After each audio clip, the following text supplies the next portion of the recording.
रखना अच्छे से। आज हम पढ़ेंगे कंडक्टेंस, ठीक है ना। कंडक्टेंस क्या होता है और इसके टाइप्स कितने होते हैं, किस टाइप के क्वेश्चन आएंगे आपके न्यूमेरिकल में, ठीक है ना। वहां से हम सारी चीजें आज डिस्कस करेंगे। देखना अभी बाकी क्या रह गया है मैं बता रहा हूँ। इलेक्ट्रोकेमिस्ट्री में बहुत कम पार्ट बाकी है अभी। आज का लेक्चर होगा कंडक्टेंस, कल हम कंडक्टेंस प्लस खुद मतलब रिमेनिंग पार्ट ऑफ कंडक्टेंस और उसके न्यूमेरिकल खत्म कर देंगे, ठीक है ना। और परसों के दिन आपका फ्यूल सेल मतलब जो भी बैटरी बाकी है, फ्यूल सेल हो गया, करोजन हो गया, ये सारी चीजें डिस्कस हो जाएंगी। प्लस आपके जो भी डाउट होंगे, पहले तो मैं क्वेश्चन आंसर सेशन रखूंगा एक दो, ठीक है ना। मतलब एक दो दिन क्वेश्चन आंसर सेशन रखूंगा, उसके बाद हम क्या करेंगे बोलो जल्दी, उसके बाद आपके डाउट सेशन भी रहेंगे। और साथ साथ अभी आज प्री ब्लॉक भी खत्म हो जाएगा, इलेक्ट्रोकेमिस्ट्री भी खत्म हो जाएगा और बायोमोलिक्यूल्स भी, न्यूक्लिक एसिड भी आज खत्म हो जाएगा ऑलमोस्ट, ठीक है ना। ठीक है, आज कंडक्टेंस की हम बात कर लेते हैं बच्चों। देखो याद रखना, कंडक्टेंस सीखने से पहले एक बात आपको पता होनी चाहिए। देखो कितने इजीली करंट फ्लो हो सकता है किसी भी डिवाइस से, या फिर हम सिंपली बोल सकता हूँ किसी भी वायर के अंदर से कितना इजीली करंट फ्लो होता है। The ease of flow of current is known as conductance. Conductance आपको पता है कि कितने इजीली किसी भी चार्ज का फ्लो हो सकता है, करंट का फ्लो हो सकता है, that is known as conductance. लेकिन अगर मैं इसको बोलूं कि इसको अपोज करने वाले जो फैक्टर हो गए इस कंडक्टेंस, या फिर द फ्लो ऑफ इलेक्ट्रॉन या फिर फ्लो ऑफ चार्ज को अपोज करने वाला जो फैक्टर होगा, उसको हम क्या बोलेंगे, उसको बोलेंगे रेजिस्टेंस। समझे या नहीं समझे? सिंपल लैंग्वेज, ये कोई लिखने वाली चीज नहीं है, मैं बस आप सुनते जाओ। आप सबको पता भी होगा, फिजिक्स में आपने बहुत बार पढ़ा होगा कि करंट कितने इजीली फ्लो हो सकते हैं, दैट इज योर कंडक्टेंस। और उस flow of electron, flow of charge को अगर कोई चीज अपोज कर रही है, उसको रेजिस्ट कर रही है, तो उसे हम बोलते हैं रेजिस्टेंस। और resistance denoted by capital R. आपको पता होगा, it is directly proportional to the length, सही है ना। अरे किसी वायर की लेंथ अगर जितनी ज्यादा होगी उतना ज्यादा रेजिस्टेंस होगा, जितनी ज्यादा लेंथ होगी उतना ज्यादा अपोज करने वाले लोग हो गए, अंदर बहुत सारे एटम्स हो गए, बहुत सारे प्रोटॉन हो गए जो कि उसको अपोज करेंगे। तो length is directly proportional to the resistance. और आपको पता है inversely proportional to the area, ये भी सबको पता है कि अगर मैंने एरिया ज्यादा ले लिया वायर का मान लो, तो इजीली करंट फ्लो हो सकता है, ठीक है ना। यानी कि एरिया जितना ज्यादा रेजिस्टेंस उतना कम, ये आपको अच्छे से पता है। तो मैं लिख सकता हूं R is directly proportional to the L by A, ठीक है ना।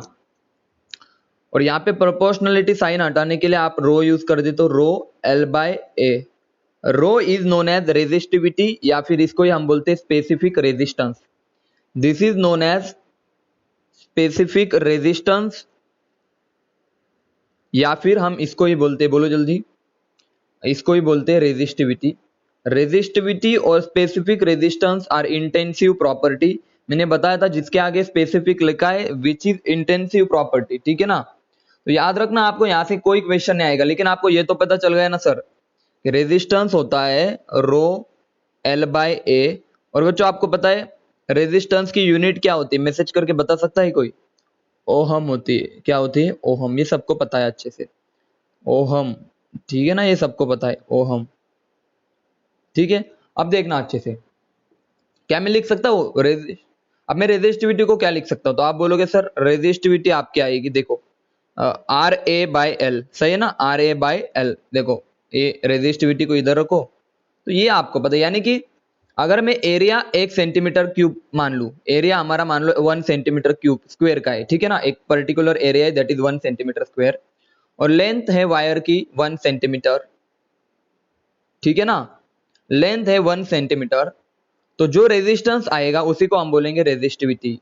मतलब अगर किसी वायर का 1 सेंटीमीटर एरिया मैंने ले लिया, जिसकी लेंथ 1 सेंटीमीटर हो, जिसका एरिया 1 सेंटीमीटर स्क्वायर हो, ऐसे वायर का जो भी रेजिस्टेंस आएगा उस रेजिस्टेंस को मैं रेजिस्टिविटी बोलूंगा। बोलो भाई, रेजिस्टिविटी क्लियर है सबको? रेजिस्टिविटी सबको क्लियर है? It is a for particular एक एरिया और पर्टिकुलर लेंथ के लिए जो रेजिस्टेंस हम निकालेंगे उसको हम बोलेंगे रेजिस्टिविटी। क्या सबको रेजिस्टिविटी क्लियर है? बोले तो सर एक दूसरे से कैंसिल हो जाएगा, तो अब मैं लिख सकता हूं, देखो। और आपको ये भी पता होगा, देखना अच्छे से, बहुत अच्छे से सुनना। चलो ये तो सबको पता है कि रेजिस्टिविटी क्या होती है, रेजिस्टेंस क्या होता है। अगर मैं कंडक्टेंस की बात करूं तो आपको पता है it is a reciprocal of resistance, सही है ना भाई। Conductance is equal to 1/r, ये भी आपको पता है बच्चों। बोलो भाई क्लियर है सबको? Conductance is 1/r। चलो आगे बढ़ता हूं। अभी मैं काम की चीज क्या है मुझे बतानी है आपको, एक काम की चीज मुझे क्या बतानी है कि मान लो, देखना अच्छे से, देखो मैं किसकी बात कर रहा हूं अभी। अभी तक हमने क्या क्या पढ़ा, बोलो अभी तक क्या क्या पढ़ा हमने? रेजिस्टेंस पढ़ा, ठीक है ना। उसके बाद क्या पढ़ा? कंडक्टेंस पढ़ा, ठीक है ना। एक मिनट रुक जाओ, कंडक्टिविटी के बारे में हम बात करेंगे, ठीक है ना। देखो कंडक्टिविटी, ठीक है ना, कंडक्टिविटी के बारे में हम बात करेंगे, या फिर इसको हम स्पेसिफिक कंडक्टेंस भी बोल सकते हैं। स्पेसिफिक कंडक्टेंस, ठीक है ना बच्चों। कंडक्टिविटी या स्पेसिफिक कंडक्टेंस क्या क्या मीनिंग होता है, मैं इसको एक्सप्लेन कर देता हूँ। आइए चलो शुरू करते हैं।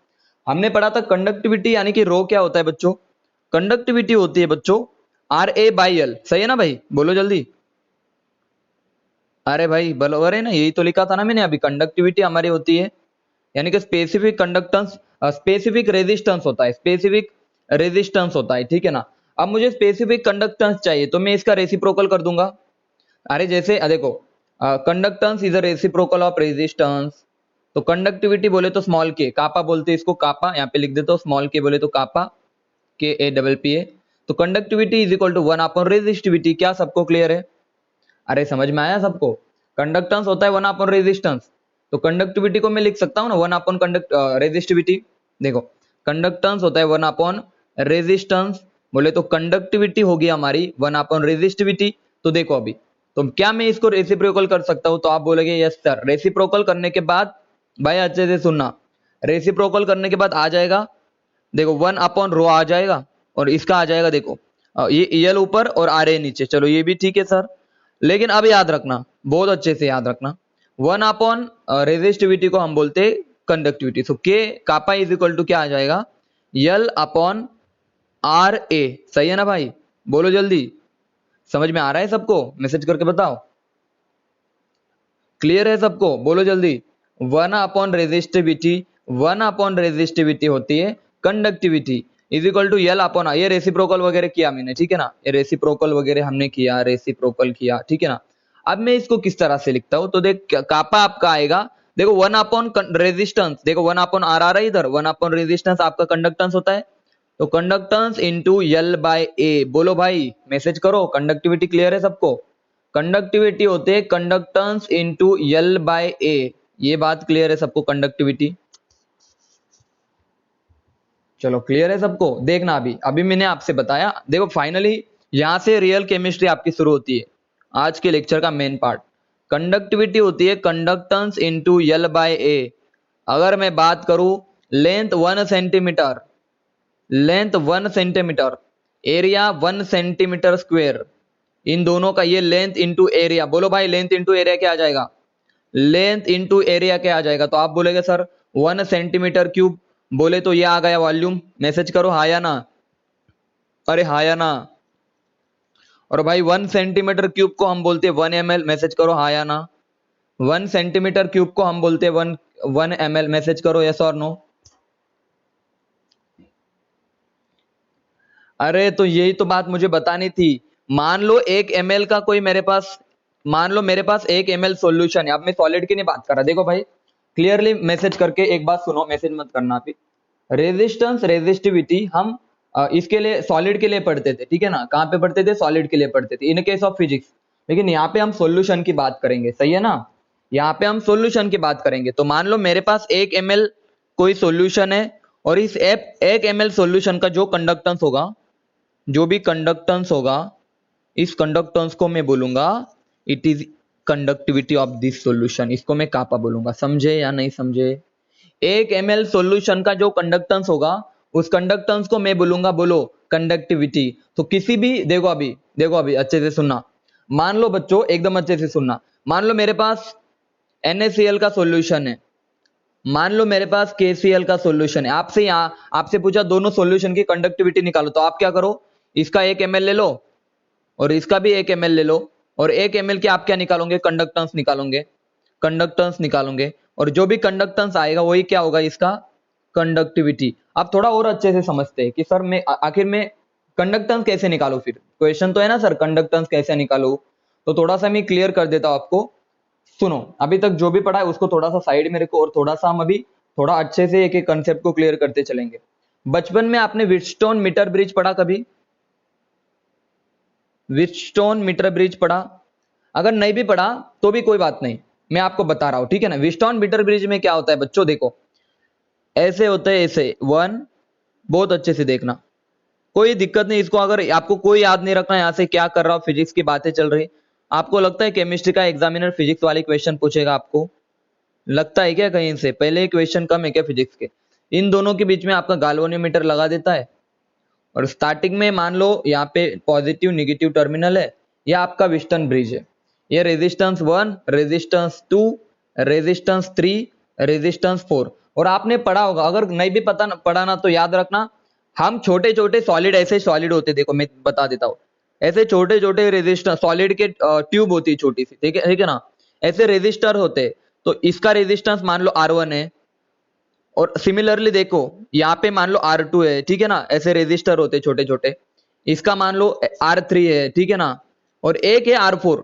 अब देखो R4 है, मान लो बच्चों इसकी वैल्यू है 10, इसकी 20, इसकी 30, और इस वाले की हमें निकालनी है, तो हम क्या करते हैं बच्चों, हम सब जितने भी हमें नोन है, मान लो R1 हमें पता है, R2 हमें पता है, R3 हमें पता है, सॉरी R3 हमें पता है, और क्या निकालना है बताओ, इन तीनों की वैल्यू हमें पता है, हमें निकालनी है R4 की वैल्यू। तो हम क्या करेंगे, इन तीनों को यहाँ पे जोड़ देंगे, R1 को जोड़ेंगे, R2 को जोड़ेंगे, R3 को जोड़ देंगे, और R4 हम निकालेंगे। बोले तो तीन नॉन वेरिएबल थे हमारे पास, देखो R1 by R2 is equal to R3 by R4, ये पढ़ा था ना बचपन में, नहीं पढ़ा होगा तो याद रखना, आपको तीन वैल्यू पता होगी और एक रेजिस्टेंस आप निकाल सकते हो, समझे या नहीं समझे? बोलो भाई, आपको चार रेजिस्टेंस देते, तीन रेजिस्टेंस पता होते, फोर्थ का रेजिस्टेंस निकालना होता है। और this is your Wheatstone meter bridge, समझ में आया व्हीटस्टोन का क्या फंक्शन होता है? मैसेज करो बच्चों। हाँ, लेकिन आप सुनो, जैसे हमने रेजिस्टेंस निकाला उसका हम रेसिप्रोकल लेंगे, हमें क्या मिल जाएगा उस सॉल्यूशन, उस पर्टिकुलर सॉलिड का कंडक्टेंस। क्या मजा आया सबको? देखो यार, हमें तीन रेजिस्टेंस पता होते, फोर्थ वाला हम निकालेंगे। रेजिस्टेंस पता है, रेजिस्टेंस का रेसिप्रोकल ले लो भाई, सुनना, रेजिस्टेंस हमें पता है, उसका रेसिप्रोकल ले लो, हमें मिल जाएगा उसका कंडक्टेंस। बोले तो हम रेजिस्टेंस से, व्हीटस्टोन मीटर ब्रिज से रेजिस्टेंस निकालेंगे, उसके बाद कंडक्टेंस निकालेंगे। अब काम की चीज सुनो, देखो resistance is equal to 1 upon conductance, तो रेजिस्टेंस का क्या होता है बोलो, ओहम होता है, ओहम। और कंडक्टेंस का यूनिट क्या होती है आप बताओ जल्दी, ओहम इनवर्स, ओहम इनवर्स, या फिर इसको मोह भी बोला जाता है, मोह, MHO उल्टा इसका, ठीक है ना। तो दिस, या फिर इसको सीमन भी बोला जाता है, साइमन लिख देता हूं, साइमन, साइमन भी बोला जाता है। तो ये सब ओहम इनवर्स या मोह या फिर साइमन इनवर्स, ये सब किसके यूनिट से जल्दी बताओ, कंडक्टेंस के यूनिट है। समझ में आया सबको?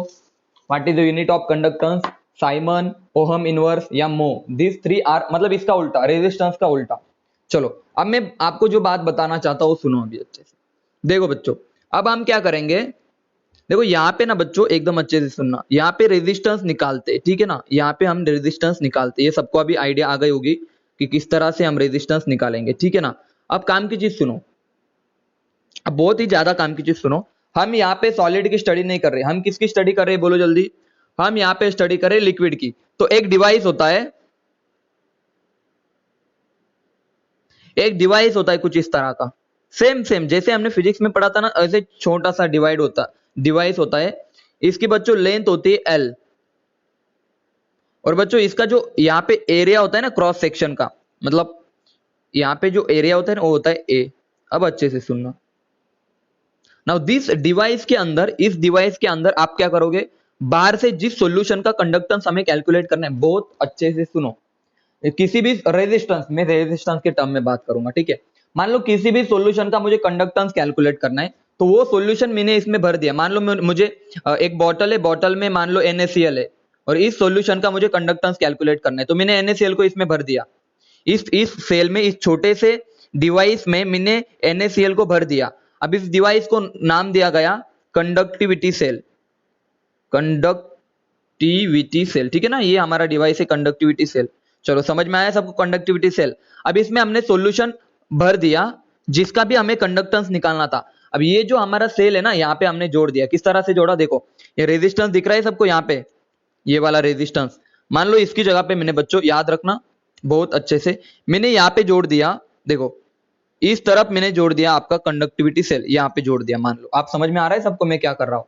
देखो 3 रेजिस्टेंस हमें पता है, यहाँ पे हमने जोड़ दिया कंडक्टिविटी सेल। अब इस कंडक्टिविटी सेल का रेजिस्टेंस हमें मिल जाएगा, सही है ना। इस कंडक्टिविटी सेल का रेजिस्टेंस हमें मिल गया, उसका रेसिप्रोकल कर दो, हमें मिल जाएगा इस कंडक्टिविटी सेल में जो सॉल्यूशन है उसका कंडक्टेंस। समझ में आया सबको। एक कंडक्टिविटी सेल एक डिवाइस होता है जिसके अंदर हम किसी का भी कंडक्टेंस निकालना होता है तो उसको उसमें पूर कर देंगे उस कंडक्टिविटी सेल में, फिर उस कंडक्टिविटी सेल को हम व्हीटस्टोन मीटर ब्रिज में फिट कर देंगे, हमें उस सॉल्यूशन का रेजिस्टेंस मिलेगा, उसका रेसिप्रोकल लेंगे, कंडक्टेंस मिल जाएगा, और इसी तरह से हम कंडक्टेंस फाइंड आउट करता है। सबको समझ में आया। और कंडक्टिविटी सेल का जो L/A का रेशियो होता है, समझना अच्छे से बच्चों, समझना, जो L/A का रेशियो होता है ना, L/A का रेशियो वो फिक्स होता है। फिक्स मतलब इसी रेशियो को हम बोलते हैं X, और X हमारा होता है सेल कांस्टेंट। समझ में आया सबको। सेल कांस्टेंट जो है ना और सॉल्यूशन पे कभी डिपेंड ही नहीं करता। आपने देखा सेल कांस्टेंट किस पे डिपेंड कर रहा है, लेंथ और एरिया पे, ठीक है ना। तो आप कोई भी सॉल्यूशन अंदर ऐड कर सकते हो, सॉल्यूशन पे आपका सेल कांस्टेंट डिपेंड नहीं करता। तो एक क्वेश्चन यहां से बनता है, cell constant is depend on length and area of cross section, ठीक है बच्चों। और cell constant are different for different conductivity cell. अलग अलग कंडक्टिविटी सेल, मतलब देखो यार, मान लो एक कंडक्टिविटी सेल छोटा है मेरे पास, एक कंडक्टिविटी सेल मान लो बहुत बड़ा है। अब दोनों में मुझे बताओ, दोनों का x क्या आएगा, बताओ जल्दी। दोनों का सेल कांस्टेंट क्या आएगा, L/A आएगा, L/A आएगा। बोले तो दोनों का सेल कांस्टेंट अलग आएगा ना। ये थोड़ा सा लेंथ ज्यादा, एरिया ज्यादा, इसका ये लेंथ कम है, तो दोनों का सेल कांस्टेंट बदल सकता है। Cell constant depend on length and area of cross section. बोलो भाई समझे, बोलो भाई क्लियर है सबको, मैसेज करके बताओ। लेंथ बाय एरिया, समझे, लेंथ बाय एरिया। और अभी मैंने आपसे पढ़ाया बच्चों, क्या पढ़ाया सर जी, देखो सर, हमारी जो कंडक्टिविटी होती है ना वो क्या होती है, मैसेज करो सर। कंडक्टिविटी होती है, बोलो कंडक्टेंस इनटू L/A। भाई सही है, बोलो क्लियर है, यहां तक की बातें, ये बातें क्लियर है सबको। ये बता रखी है अभी मैंने कि कंडक्टिविटी होती है कंडक्टेंस इनटू L/A। तो आप लिख सकते हो सर जी, कंडक्टेंस इनटू L/A क्या होता है हमारा, सेल कांस्टेंट। तो दिस इज योर कंडक्टिविटी। क्या सबको सेल कांस्टेंट और आप सारी चीजें समझ में आ रही है, बोलो मैसेज करके बताओ,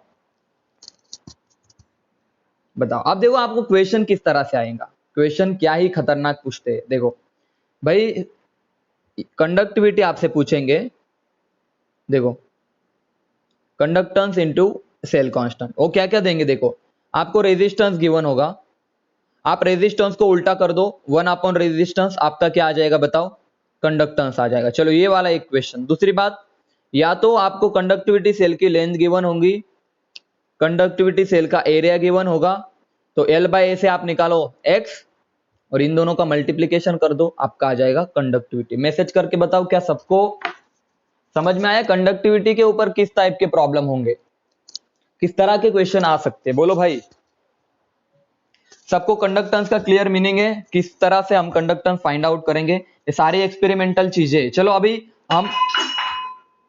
हम अभी क्या करेंगे पता है, अब हम कंडक्टेंस पढ़ेंगे 1 बाय 1। सबसे पहला हम पढ़ेंगे स्पेसिफिक कंडक्टेंस। भाई सुनना, सबसे पहले हम पढ़ेंगे स्पेसिफिक कंडक्टेंस, जो कि बहुत इंपॉर्टेंट है।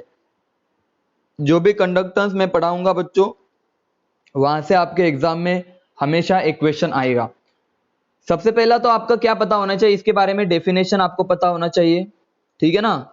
दूसरे आपको पता होना चाहिए मैथमेटिकल रिलेशन, मैथमेटिकल रिलेशन, इसके यूनिट के बारे में क्वेश्चन आ सकता है, स्पेसिफिक कंडक्टेंस का यूनिट।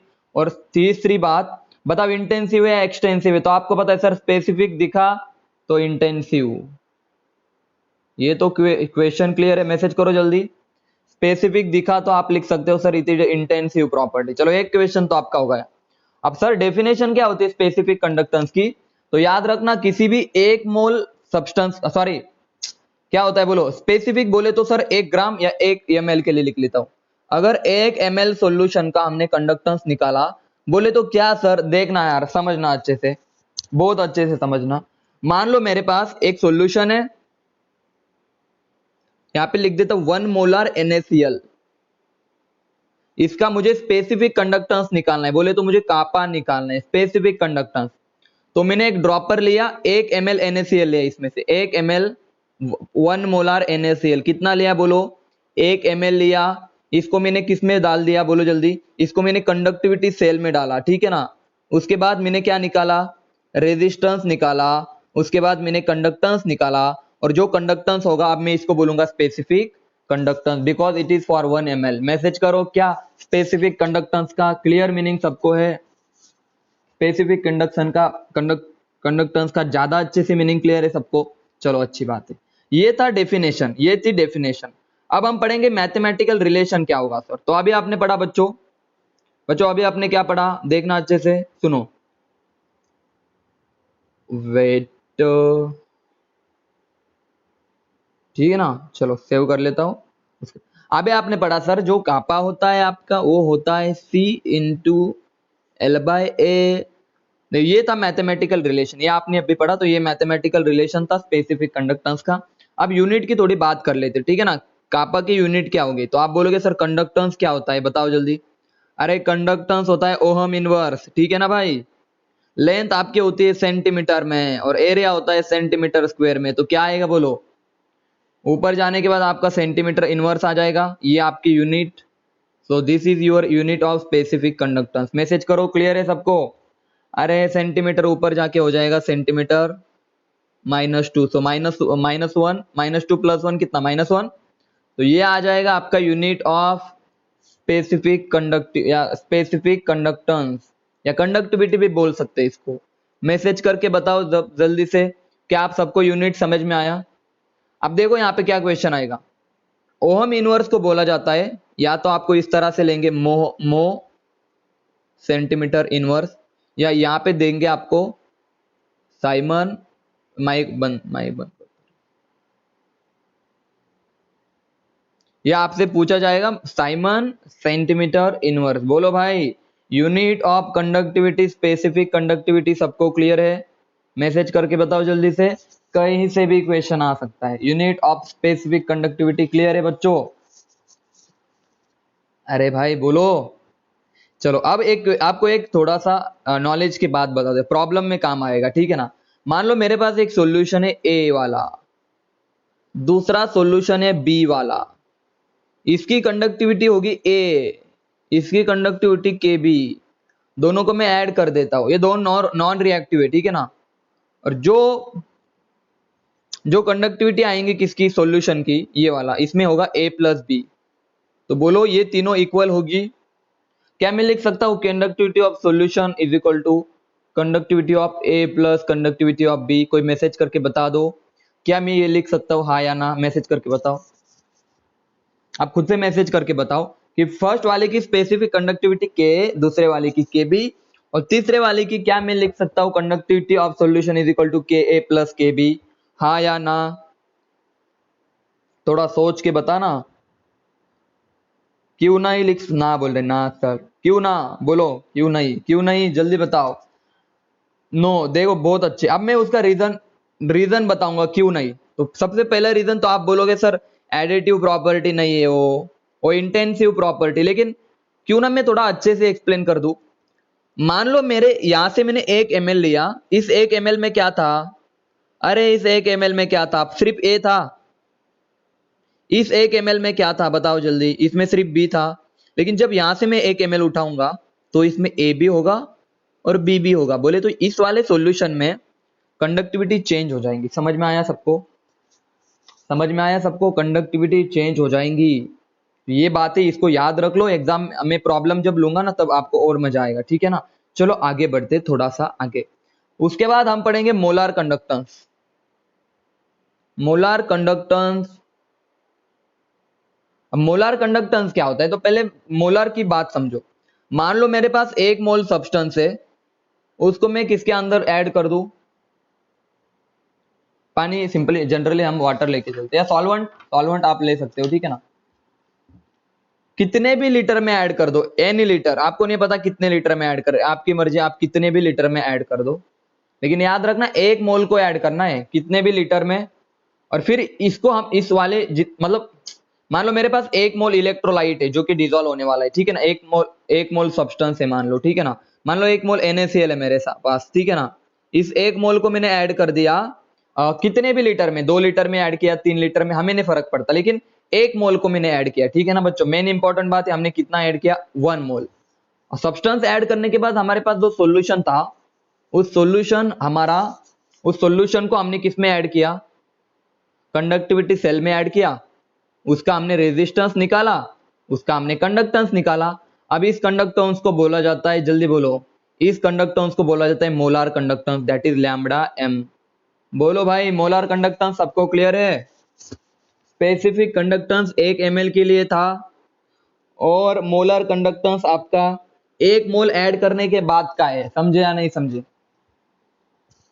बोलो जल्दी। मोलर कंडक्टेंस क्लियर है सबको, मैंने 1 मोल है, आप देखो काम की चीज। अब कोई बोलेगा सर 1 मोल को ऐड कर दो 2 लीटर के, 1 लीटर के अंदर, ठीक है, बहुत अच्छे सर, 1 मोल को ऐड कर दो 2 लीटर के अंदर, तो भाई मोलरिटी होती है मोल्स अपॉन वॉल्यूम, तो मोल्स कितने 1/1, तो इसकी मोलरिटी क्या आ जाएंगी 1 मोलर, ठीक है ना।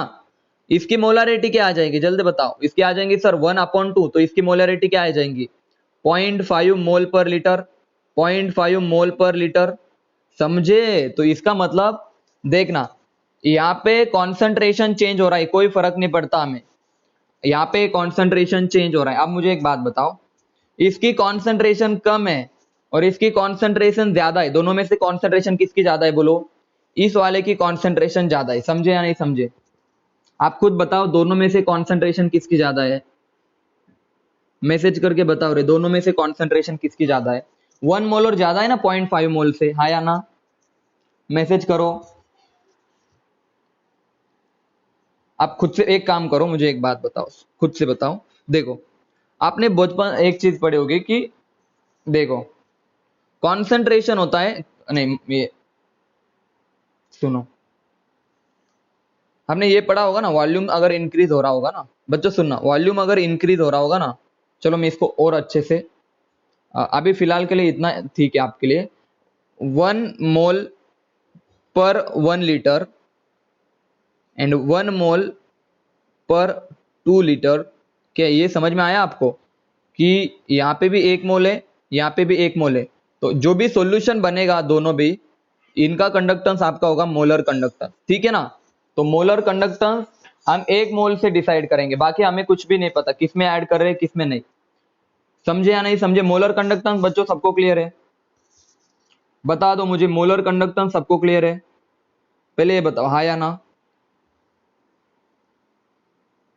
चलो अब मेरा एक क्वेश्चन है, देखो अभी अच्छे से सुनो, इलेक्ट्रोलाइट जो होते हैं ना बच्चों, इलेक्ट्रोलाइट बोले तो आपको पता है, जो देखो इलेक्ट्रोलाइट का सिंपल मीनिंग है, आप उसको वाटर में ऐड करो और डिसोसिएट हो जाएंगे, ठीक है ना, उसको हम बोलेंगे इलेक्ट्रोलाइट। तो इलेक्ट्रोलाइट जो होते हैं ना, इलेक्ट्रोलाइट 2 तरह के होते हैं, सिंपली बोलो, आपको पता है, एक होता है स्ट्रॉन्ग इलेक्ट्रोलाइट, दूसरा होता है वीक इलेक्ट्रोलाइट।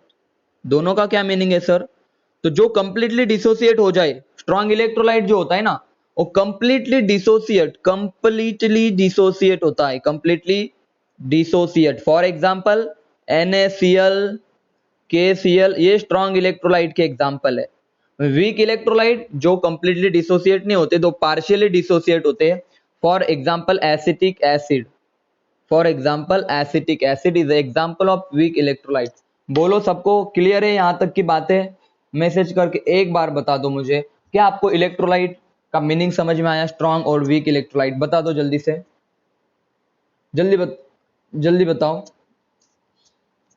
क्या आप सबको क्लियर है। इलेक्ट्रोलाइट आपके 2 तरह के होते हैं, या तो स्ट्रॉन्ग इलेक्ट्रोलाइट या तो वीक इलेक्ट्रोलाइट। स्ट्रॉन्ग इलेक्ट्रोलाइट होता है जो कंप्लीटली डिसोसिएट, वीक इलेक्ट्रोलाइट जो पार्शियली डिसोसिएट होता है, ठीक है ना। एक काम करो, आप सब रिज्वाइन कर लो, ठीक है।